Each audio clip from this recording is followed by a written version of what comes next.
Yes, as Spectrum, we have also to make an efficient use of the time, and I'm looking to my watch, and we have still some minutes to go. I have already one question in the Q&A box, but before going to that question, so I will take that question. Perhaps I will just mm, launch here some food for thought. I'm in a very good position that I can put forward any question that I don't have to answer, although I'm part of the panel. So I'm in an advantage in that respect. But from what I've heard today, um, yes, and you are much more than welcome to share your video. From what I've heard today, the challenges of LSA, some of them are still there. I've heard that it's really interesting initiative and interesting concept. However, from what I understood, there are, at least from what I got, there are two elements there. One is the demand side, and the second one is the challenges that I've heard during this presentation. And I heard about the sensing, the security, the responsiveness, and the way that different bands are, in fact, addressing different users, different applications, and different scenarios. So I was just wondering if we could start at that point. And it's a question for the panelists. It's not addressed to anyone specifically, perhaps more for the regulators, is what can really be done to improve the situation and to give more trust and confidence that we have been speaking a lot. So in these challenges that we have ahead, what do you foresee for the near future in terms of getting things clear and give the confidence to everyone involved in the process? And perhaps this comes back to the discussion we have been discussing throughout this session, is why things are not, let's say, looking so brilliant in respect of LSA. And I will start here by mentioning that at CBD level, I mentioned this decision 1402. When you look to the number of countries that have adopted this decision, there are really a limited number of countries. And I heard some of the reasons, but I'm wondering if we are applying the same concept to other bands, if there are still something that we can do, I mean, as a community, for involving all the stakeholders to give this confidence to the process. Of course, there is always the demand side of it. Any ideas? Anyone that can expand on that? Yes, Vaughan? Yeah, I think whatever sharing mechanism you have in place, whatever sharing approach you have in place, has to be appropriate for what you're trying to achieve. So for me, license shared access, where you've got a mobile operator as the sharer in 2300, so either sharing with PMSE or military, where they're the kind of primary, and if they want to have access to that spectrum, the mobile operator has to move out. They have a lot of other spectrum bands to make use of, so it's not really kind of, it doesn't significantly undermine what they're trying to achieve with having access to that spectrum. Whereas if you've got a user whose only access to spectrum is 2300 and they get bumped at irregular intervals, then that really doesn't suit what they want to do. Even if they're only going to transmit for one time every day, they still need to know that when they want that spectrum, it's going to be available and PMSE isn't using it or the military isn't using it. So I think there is that issue which I mentioned in when I was speaking earlier about that assurance that the spectrum is going to be there when you want it, and kind of the quality of service and the security of tenure that is going to be there for a while.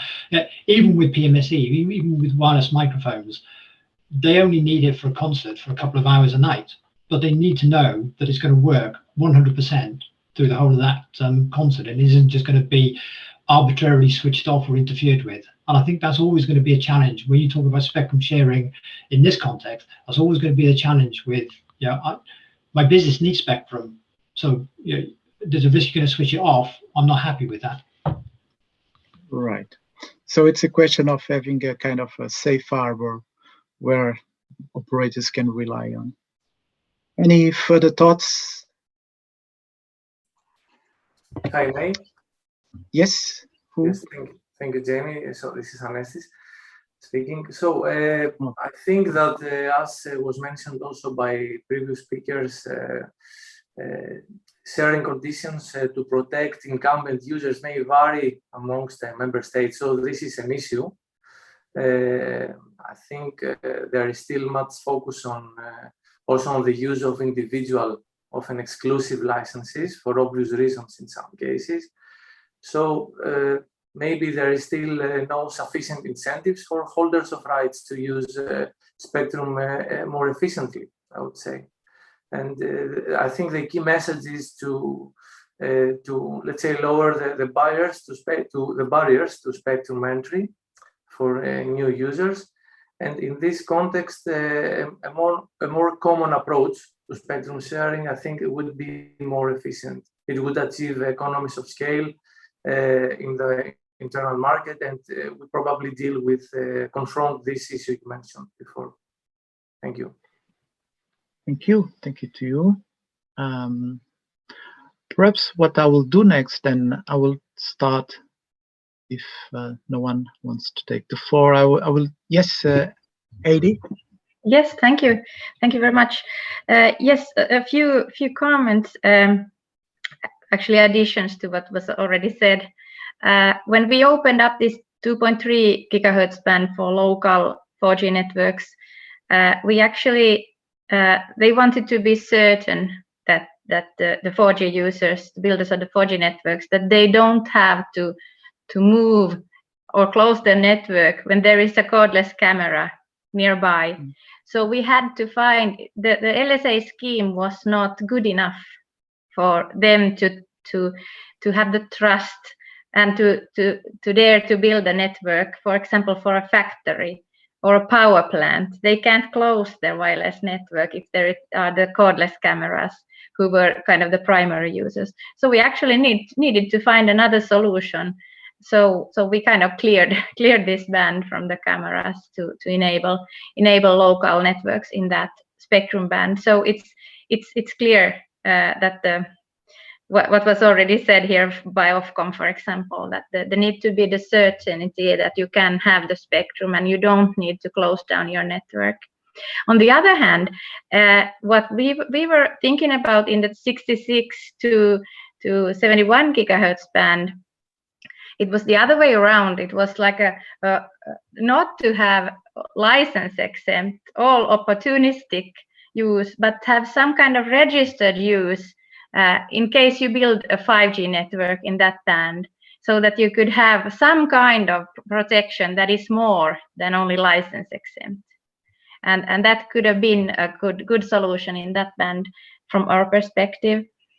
But then the third point was that, for example, in this 1.5 gigahertz band that we have now opened up for dynamic spectrum use between military and electronic communication services, well, that's just like an additional band for the operators. That would be like a downlink band, supplementary. So in those kind of cases where it's an addition, a supplementary band that you can, it's not the primary, it's in the main band. So if you lose that, well, the capacity goes down, but still the services will work. So in those cases, maybe this LSA could work. Thank you. Yes, thank you, Eddie. In fact, what you said perhaps comes along with the question that I have here in a Q&A. And I will read this. This question is from Luis Correa. And the question is the following: what perspectives can we have on the use of LSA for the provision of 5G private networks to industry plants? So in a way, it's around the point you touched, but I'd like to seek the views if anyone has any view on this specific question. So on the use of LSA for the provision of 5G private networks, which is of course one of the key topics for 5G. I have mentioned in my in my speech the example of the frequency band 3842, which has been implemented by Ofcom in the UK. So here the situation would be very simple. You have some Earth stations, and you may have some future stations, and the 5G local coverage, what is mentioned here, the private networks for industry plants, may be deployed and then just coordinated with the Earth stations which are operating in various countries, because there are only few. In France, you have only 15 Earth stations, so it's not so much. And they're not using all the frequency bands, so you have a mix of geographical and frequency sharing. The only point is that it's not so much dynamic. I mean, it's not really LSA. It's more something which is a kind of static sharing.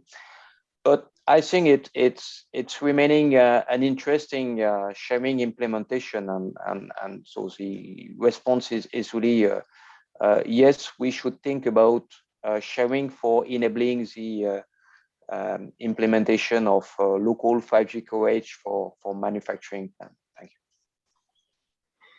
Yes, thank you, Eric. Yes, I would perhaps just add from the CPT perspective, there's been I would say a huge work on, especially when on the 28 gigahertz band. You have referred to it. Just for your reference, for the participants, there is this report 304. So this report 304 just in fact goes into such a details, and of course the subject is not easy because it has to do with the sensing levels, and finally the question was that the sensor needs to be quite a specific sensor, for example, rotating sensor, which is challenging. So, yeah, but certainly there is some work there ahead. Any other responses, feedback on the question that we had in relation to the use of LSA for 5G private networks and industry plants? Still, by the way, the Q&A window is still open for questions from the audience. Feel free to ask to our distinguished speakers that can probably shed some light on the issues. I would say, James, sorry, on Yes. 3822, while we are looking at moving the assignment process to an automated database managed assignment process, we're not considering something like LSA where you would have primacy, or we still license on a first come first serve basis, which is the approach we take now through our kind of standard licensing method. When it's done via a database, it will still be a first come first served approach, but it will give us a flexibility to move people around in frequency, but they will still have a channel. So that kind of idea of switching somebody off doesn't really feature in that. Right. While perhaps people are still thinking about in one question, I have one from my side, and it's really related to, I would say, 5G and beyond, or even 6G. Certainly, we are speaking about cognitive techniques, geolocation, databases. But from what we have also been listening, probably new advanced technologies might have a role here. And I'm more thinking about things like machine learning or AI and even blockchain. What is the role that you foresee for those technologies in this concept of sharing as a whole, not necessarily stick to the licensed or whatever scenario, but what is the role that you foresee for these technologies that are still probably in the pipeline? What do you foresee for the use of those technologies in the context of spectrum sharing? It's just an open question. I could have mentioned that in my in my speech, but we have implemented also a pilot with blockchain in the 6 gigahertz, which was a way to implement a kind of geolocation database sharing between Wi-Fi and fixed service in the 6 GHz. So the blockchain was just a way to handle the database in something which can be shared and trustful with different users. In this respect, that may come back to your first question, Jaime. It's surprising in the 6 GHz that we are opening in Europe for Wi-Fi that we have decided to limit the power to 200 milliwatt, because that was the only solutions to avoid any kind of complex sharing framework like database, blockchain, or whatever. And probably regulator like myself are lazy, but that was the conclusion. When in fact, in the United States, in some other countries, you may have some power which are 1 watt, 4 watt, which requires in the United States some database implementation. But that's just opening new opportunity. And I think everybody would agree that with a kind of database management, geolocation database, it's possible to organize the sharing. So maybe to come back to your first question, maybe we should try it in the next few months, next few years, to really oblige ourselves to face, in this example of 6 GHz, to face implementing a regulation, a complementing regulations, which would apply to regular power with more than 200 milliwatts, which will be allowed with a license and with limited number of conditions, no geolocation database, and try to force having a common solutions here in Europe. And that would be a good example of an implementation in Europe, maybe not under the pressure, because the Wi-Fi industry will have the 200 milliwatt regulation supplying, and they will not fear some complex regulations which would make them unhappy, but trying to have something here in the next few months, at least, to open some new opportunity for some Wi-Fi spectrum users. Just a possibility. Yes, thanks, Eric. Yes, I still remember that we had quite an extensive debate on the possibility of using of this database or cognitive or whatever to allow a easier implementation of the 6 GHz. It's true. Anyone else wants to comment on these future forthcoming technologies, AI, machine learning, and the role in the spectrum sharing? If I may, Jamie? Yes. Yes, please. Well, yes, I fully echo your views and Eric's views on this. For instance, geolocation databases will enable interesting opportunities, interesting possibilities in that respect, and also funds, European funds such as Horizon 2020 or for the next 6 years could play a role here, and member states using these innovative tools and investing on the development of this kind of tools will definitely contribute to, as you said, to build a greater trust amongst the users and industry. And together, I mean, with enhanced market surveillance and spectrum monitoring tools, this will speed up the process and the take-up of these approaches, in my view. Thanks. Yes. Thank you. Can yes, I comment? Heidi? Yes, thank you please, very much. please do. Yeah, thank you. Well, I was just thinking about more about, we already had this 6G research in Finland, and I was also involved in writing some papers. It's more about visions of the future, of course, but we might see now mesh networks coming, for example, and more like dynamic use, and then in that way we would need to support also the more dynamic spectrum use.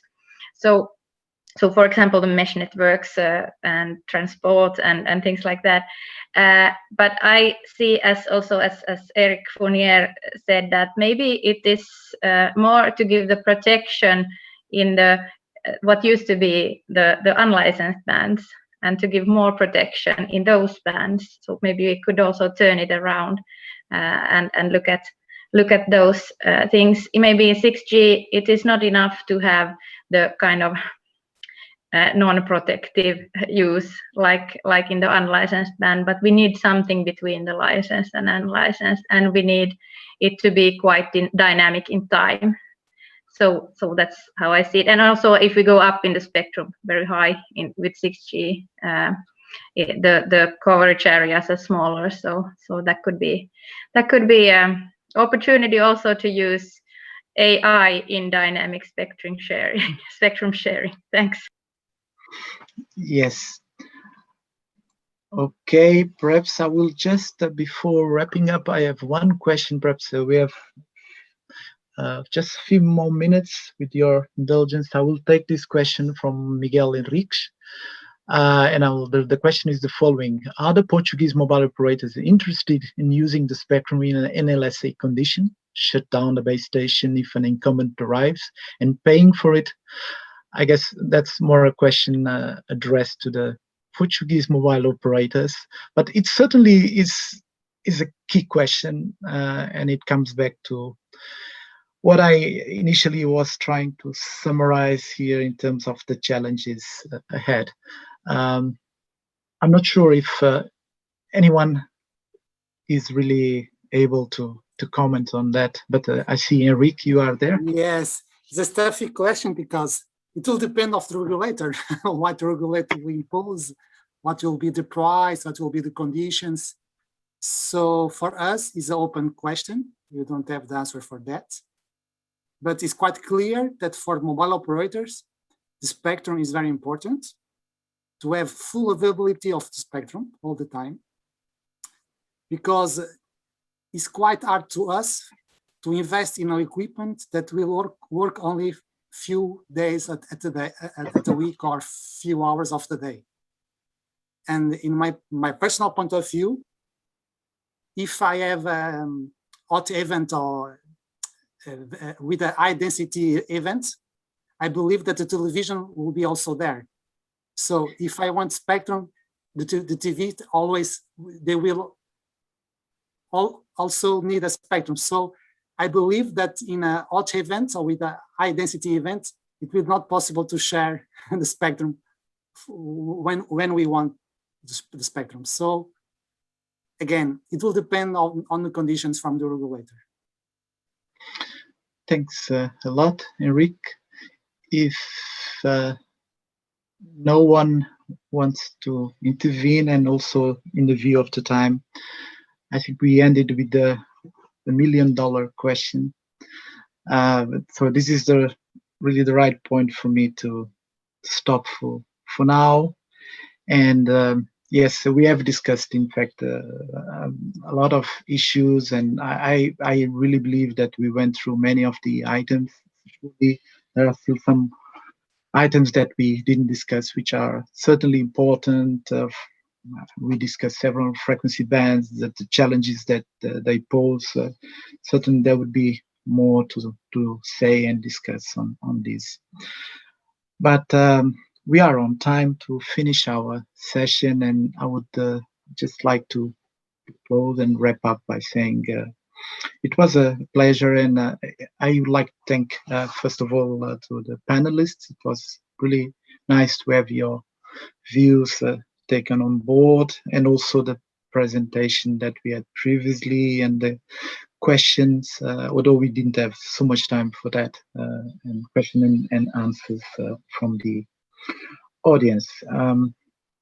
Then, thank you very much. I wish you a good evening.